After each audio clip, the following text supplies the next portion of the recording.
Social મીડિયાનો વ્યાપ વધતા કચ્છની રોગાન, હાથવણાટ સહિતની ઘણી બધી હસ્તકલા આજે વિશ્વ પ્રસિદ્ધ બની લોકપ્રિયતામાં અગ્રેસર સ્થાન મેળવી રહી છે.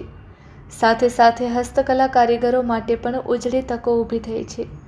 કચ્છની વણાટ કામની ગરમસાલ, મફલર, સાડી સ્ટોલ સહિતની ઘણી બધી બનતી આઇટમથી પ્રભાવિત થઈ ઇટાલીની એક ગોરી મેમ ખાસ કચ્છની મુલાકાત લઈ હસ્તકલા પર બનતી આઇટમ પર હાથ અજમાવી રોમાંચ અનુભવ્યો હતો. આ અંગે વાત એમ છે કે કચ્છના ભુજ તાલુકાના કોટાઈ નામના નાના એવા ગામમાં વસતા પ્રવીણભાઈ સંજોટ જેઓ હાથસાળની કલામાં અદ્ભુત માસ્ટરી ધરાવે છે, જે તેમનો વારસાગત ધંધો છે. તેમના પિતા પણ વણાટ કામના સારા એવા કારીગર છે.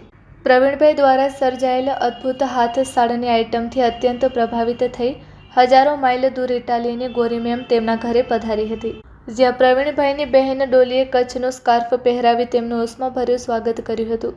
વણાટ કામ પર હાથ અજમાવતા ગોરી મેમને ડોલીએ સાડીમાં પફ અને ઝરી બાંધવાનું શીખવ્યું તો પ્રવીણભાઈના પત્ની મિત્તલબેન સ્ટોલમાં પફ બાંધતા શીખવ્યું તેમજ પ્રવીણભાઈએ હાથસાળનો લાઈવ ડેમો બતાવ્યો. આથી ખુશખુશાલ વિદેશી ગોરી મેમે હસ્તકલાની ઘણી બધી આઇટમનો ઓર્ડર આપતા કચ્છની આ વણાટ કલા હવે ઇટાલીની ધરતી પર પણ જોવા મળશે. આમાં કલા થકી કચ્છનું ગૌરવ વધ્યું છે. વિદેશી ગોરી મેમની મુલાકાત વેળા કુલદીપભાઈએ ભાષા અનુવાદકની ભૂમિકા સુપેરે નિભાવી હતી.